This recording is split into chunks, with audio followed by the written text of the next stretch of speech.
Hey, welcome back to the channel, Sabaton Army. We've got another good one for you tonight. We're going to be diving into Shiroyama. This was requested initially by Andre Daop and someone called Western Studios. They said, hey, check out this Shiroyama. Especially make sure you check out the Live from Hellfest in 2017. So we got that all queued up. But as you know how we do here on this channel, we're going to be checking out the lyric video first, so I know what the song's about, all the words are. Then we're going to watch the live, and then on the back end, I'm going to watch the Sabaton History so we can do the complete deep dive and know everything about this song by the time we end this video. So that's how we do it over here on Touchy Reactions. If you guys are enjoying these reactions, give me a like down below. It helps out the channel a lot. Makes YouTube churn my video out to more and more people for them to take a look at it. And I appreciate it. Doesn't cost you anything. Just clicking a little button down below. Hey, doesn't hurt nobody. Click it. Anyway, if you are really enjoying these, you want to know anytime I drop new content, hit that subscribe button down there. It's red. If you click it, it'll turn gray, let you know that you're now subscribed to the channel. And anytime I put out something new, you'll get a little notification up in your top of your YouTube channel letting you know that something new is dropped from Touchy Reactions. And if you really like the channel and you want to support us financially, we appreciate all of our patrons. You can join us over on Patreon. There's a link down below in the description, and I'll throw one up here in the corner of the screen for you to click on too if you want to go over and hook us up. But don't do it now. Do it at the end of the video. I'll put another one up at the end of the video, and that way you don't got to miss the video. So stay tuned. I'm ready to jump into Shiroyama. I'm just guessing by the name of it, it's going to have something to do with the Orient, somewhere in the Orient, in the Far East. But I have no clue, so let's get it started. This is Shiroyama, the official music video from Nuclear Blast, and here we go.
All right, so this sounds like the last stand of the samurai, meaning the last time men with swords went out onto the battlefield to fight to defend their country or fight for their country, and they went up against men with rifles and guns and bullets, and it's the end of an era. That's pretty sad, and also that's how life works, man.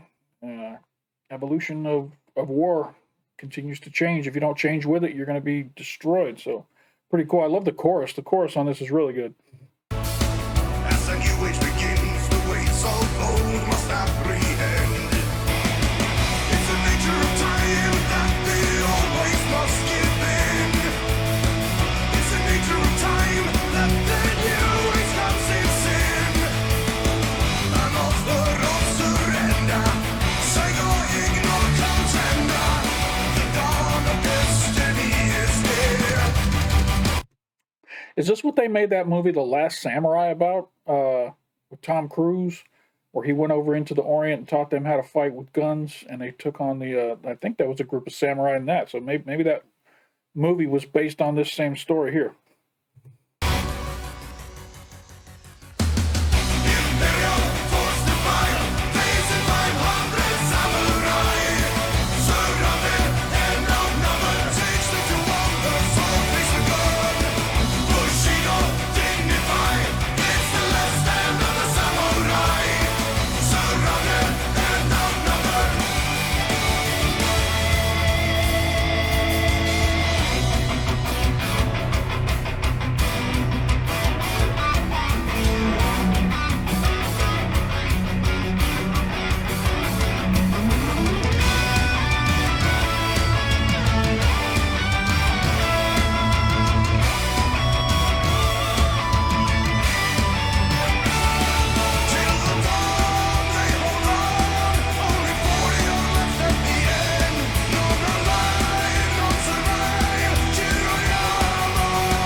jump into the live. This is going to be live at Hellfest 2017. And from what I think I just read, that this album came out in 2016. So this is right after the album released. About a year later, they went to Hellfest.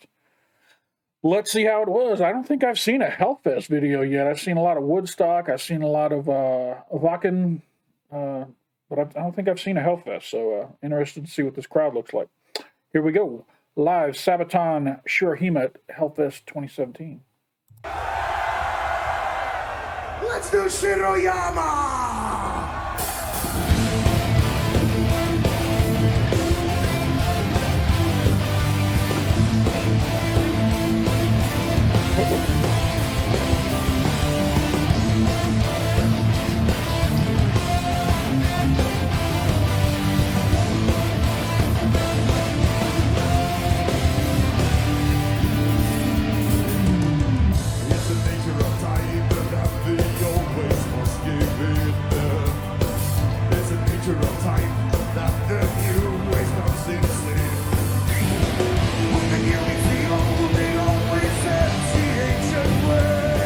Sometimes I think they write a lot of these songs with Joachim's voice at the absolute bottom of his range, and he's got to really get down there to try and get those notes.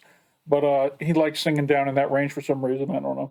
It sounds good, but he struggles when he does some of these live sometimes to get down to those low notes.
Oh my God.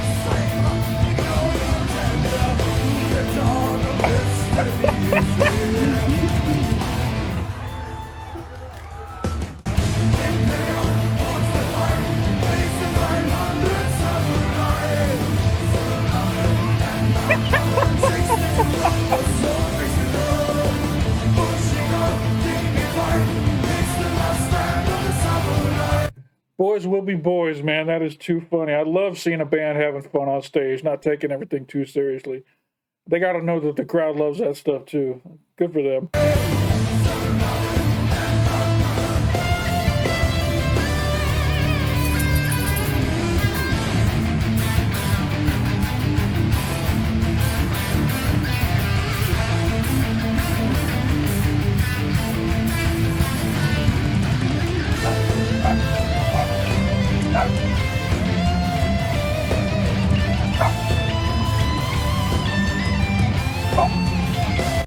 Let me take a pause here while my dogs finish barking. And now we're back.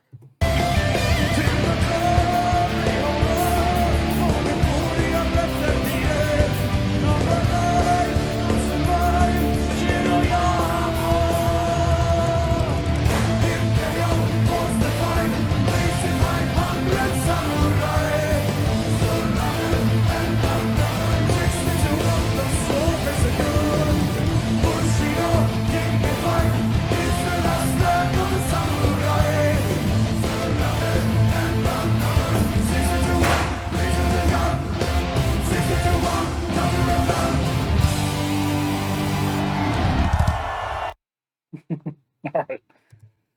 Oh, man. That was freaking hilarious.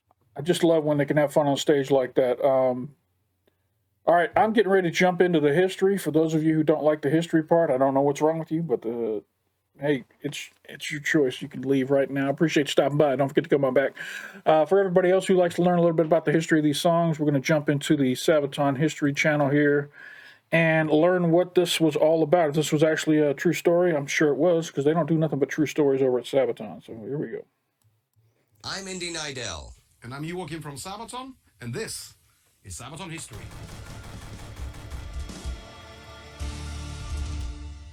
The Battle of Shiroyama was a major turning point in Japanese history, where the samurai, heavily outnumbered, made a heroic stand and counterattack against the Japanese army, showing their legendary skills for the world to see in their final fight. And our song Shiroyama is not only about that battle, but also a tribute to the ancient code of honor Bushido.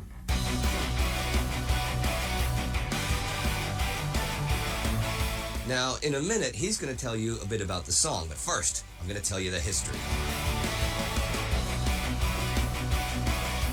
In the 7th century, Japan took a major step towards an era of feudalism with a series of reforms. Not really going to go into it here, but these not only reformed the classes, they also redistributed land among local lords, who in turn taxed much of the local population to live and work on said land. Over the centuries, those feudal lords eventually became rich and powerful, though that was not the reform plan, and the emperors became more or less figureheads. To defend their position and their wealth, the lords depended upon skilled warriors who called themselves bushi. We call them samurai. The lords built their power bases with their own private armies, and early medieval Japan saw clans and families rise and fall as they fought for power. A new era began in the late 12th century when a clan leader named Aritomo seized power and proclaimed himself shogun, and this elevated the importance of the bushi to a higher level as the military arm of Japan. A new warrior caste was officially born. The era of the samurai would last for hundreds of years, and you can look up all the ups and downs of the power of the shoguns versus the regional warlords, the daimyo, for yourselves. The samurai were not simply armed thugs that pushed around the locals, not for the most part anyhow. They usually bound their lives to a code of honor and merit. One such set of rules to live by, next to the Book of Five Rings and the Hagakure, was the Bushido. The Bushido speaks of a code of morality and principles that every honorable samurai must follow to be respected and valued in Japanese society. Central themes, next to the mastery of martial arts, are honesty, dignity, and loyalty to their master. It's the nature of time that the old ways must give in. It's the nature of time that the new ways consist in. Well into the 19th century, the samurai class, within the rigid Japanese class system, remained powerful and enjoyed the privileges given them by the daimyo. But as the 19th century progressed, the shogunate was challenged by new ideas and social reforms, and was finally toppled by the Imperial Meiji Restoration in 1868. Mutsuhito, the Meiji Emperor, aimed to revolutionize Japan by adopting Western ideals. He pushed democratic reforms and established a constitutional monarchy. This broke the feudal structure and sabotaged the existence of the samurai. By abandoning the old caste system, and caste isn't really the right word, but class isn't really either. Anyhow, hundreds of thousands of samurai, some sources say up to 2 million, were suddenly out of a job, and worse for them, they were now socially equal to the common man, as the law now made all men commoners. This turned the whole social hierarchy upside down. Japan was by then under increasing pressure from the Western colonial powers. European and American ships were already probing the Far East to exploit potential weaknesses, and Japan had to shed its old skin and enter the modern era or fall behind, opening the country to modern technology and ideas. By any standard, Meiji saved Japan from the fate of the continental Southeast Asian states that ended up either colonized or torn apart like China. His main foreign policy achievement was to strengthen Japan to the point that they could resist the unequal treaties. The reforms he carried out on the home front contributed to this substantially. The emperor's new conscript army, for example, would rely on mass firepower instead of individual skill with the sword, and it would answer only to the central government, with no allegiances to local lords. There were many powerful clan leaders that supported the emperor, as it was their traditional duty. One such man was Saigō Takamori. He had played a large part in the Meiji Restoration and supported modernizing Japan's military. But he also hoped the samurai could still hold on to their power in the countryside. This was not to be, and Saigo left his post as an imperial military advisor and retreated to his own domain of Satsuma, Kagoshima, on the southern Japanese island of Kyushu. As a new age begins, the way of the warrior comes to an end. As a new age begins, the ways of old must apprehend. Now, he was opposed to the new structures of Japanese society, but did not seek a confrontation with the emperor's rule. Instead, he kept the ideas of Bushido and the samurai alive in his own schools and dojos. Side note here, contrary to popular belief, the samurai did adopt new technologies. In fact, Clan Satsuma was famous for its artillery school. Okay. It was soon obvious that imperial officials loyal to Saigo were unofficially supplying his schools with ammunition and military-grade weapons, and this raised deep concerns at the imperial high court. Investigators were sent out, and these openly accused Saigo of preparing a rebellion. This was an insult to Saigo's students, and some of them committed local acts of violence against government officials. By 1877, this spiraled into open war between the samurai forces of Satsuma and the Imperial Japanese Army. Saigo gathered warriors and students loyal to him and marched out of Kagoshima in early February to meet the approaching Imperial Army in the field. So this was like a Japanese civil war between those who were linked to the old ways and those who were adopting the new ways. Huh. I never heard about this. But he made a strategic mistake that doomed the rebellion from the start. He wanted to first take Kumamoto Castle, one of the strongest castles in all of Japan, north of his realm of influence. He thought it would surrender to him without a fight, but the officers of the castle remained loyal to the emperor. As he laid siege to the castle in winter conditions, the imperial army arrived. Both sides were initially around 10,000 troops each, and for 2 months the battles raged, mostly in close combat with swords and bayonets, and the losses were in the thousands. But the imperial army, under General Aritomo Yamagata, an old colleague and friend of Saigo, could easily replace conscripts by the hundreds, while samurai warriors, who had trained their whole lives with their weapons, could not do so at all. Despite their far greater skill on an individual level, the rebels were forced to retreat. Still, it was a fighting retreat, and the remaining samurai waged a relentless guerrilla war, but they could not run forever. By September, it was only Saigo and 400 of his samurai who managed to slip through the imperial lines and make their way back to their capital of Satsuma, taking refuge on the heights of Hill Shiroyama. It did not take long for the Imperials to catch up, and General Yamagata was determined to finally capture Saigo and crush the rebellion once and for all. He ordered his men, some 30,000 strong by this point, to lay siege to the heights. They surrounded Shiroyama with a complex system of earthworks, trenches, and barricades. Yamagata sent out an envoy with a letter demanding Saigo's unconditional surrender. That letter shows the deep affection and respect the imperial general held for his friend, and you can read the letter in the description. Oh, wow. Saigo, true to the nature of Bushido, could not accept surrender and denied Yamagata's request. See, for the samurai, surrendering was the most shameful thing they could do. A warrior was not just remembered by how he lived, fought, and served. He was also judged by the way he met his end.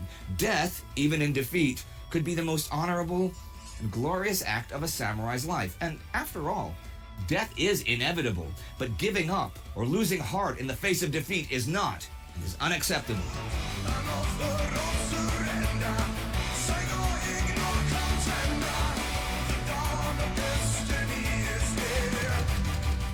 Knowing the end was near, Saigo and his men spent their final days singing songs, writing poetry, and playing games, while the Imperial Army prepared its assault. Its artillery began to fire at midnight as September 24th began.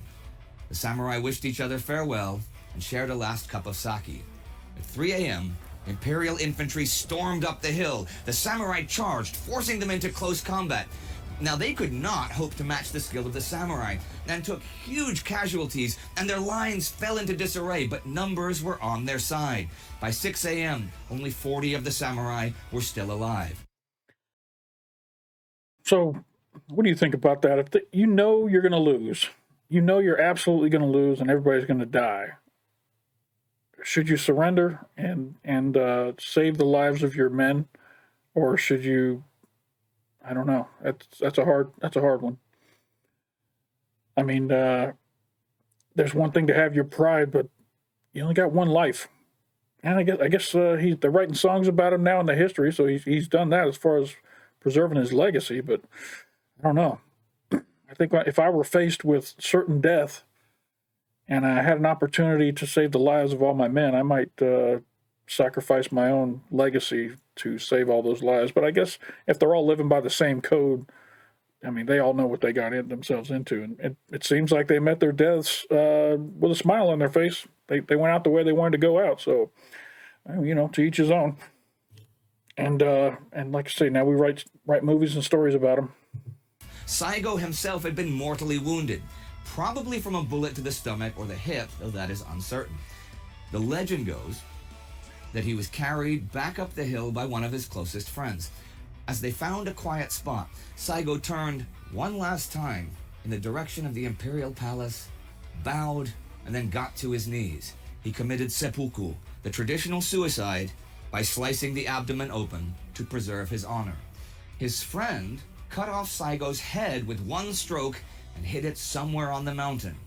In the morning sun of September 24th, 1877, the remaining 40 samurai met their fate in one final suicidal charge into the imperial lines.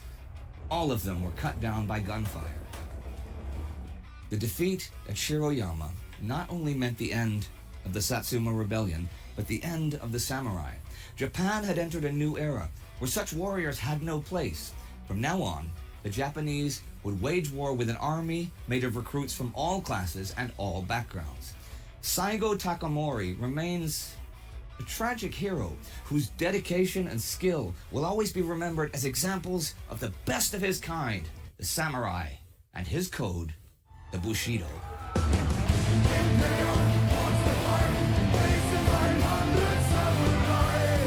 Shiroyama, the song, obviously is going to have a certain meaning for Japanese fans and stuff. Do you guys play in Japan? Yes, we played there 4 times since 2015, actually. All right, Tokyo! And what about before that? Never. Really? Yeah, Okay. we never had the timing. We always wanted to go, but it just never happened. But the song Shiroyama, that was sort of an unexpected, like, big crowd pleaser for you guys, right? Yeah, I was really happy because I really liked the song. It's got this kind of 80s movie theme, vibe to it. Not only the Japanese, but fans from all over the world took it sort of to their hearts. So even while we were on the Last Stand tour, which Shiroyama is from, it actually made its way to the encores at the end because it was so popular. And that is... Really? Not being a single? Yeah, And not still being a single. But that's what people wanted. And from the new album, Yeah. So thank you for that, fans. That was... So what would an encore be on the Last Stand tour?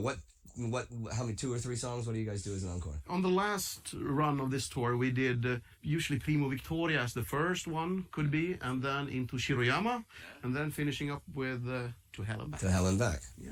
That's fantastic. See, now you guys learned something that you did not know about Sabaton. Although some of you probably did know that. Yes. So- Everyone who went to the concerts, actually. Yeah, everyone's like, I went. I had to. Okay, sorry. All right. Well, once again, Shiroyama is on the Last Stand album. And that's all for today. But we will see you next time and every time on Sabaton History.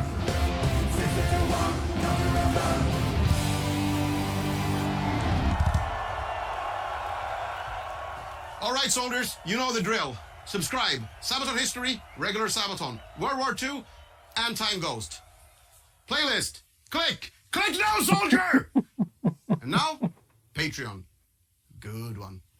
And on the ground, and give me 20. Aye, aye. Aye, aye, Captain. All right. Beautiful. Another great song from Sabaton. I actually like this one a lot. I'm glad, too, because I think the last Sabaton song I did, oh, God, what was it called? Let me look here. The Price of a Mile. God, that song was so depressing. And this one was not anywhere near that. I love this song. This song's good. It's definitely going on the playlist. So thank you for recommending this. If you guys are enjoying these videos, give me a like down below. Like Joachim said, support Sabaton on Patreon. And if you got a little bit of change left over, if you can support Touchy Reactions, we appreciate it over here as well.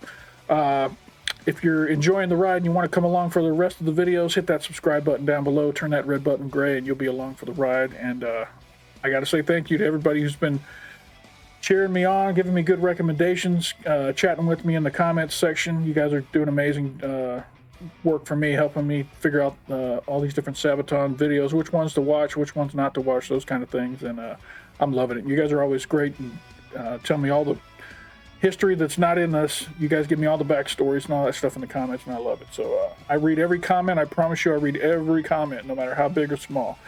I do save the big ones for when I'm sitting in front of my desk, but all the small ones I go through pretty much every few hours. So if you do give me a comment, you will hear back from me, or at least get a thumbs up and a love for me. So appreciate everybody in the comments. So hey, that's it for this one. Appreciate you stopping by, and don't forget to come on back.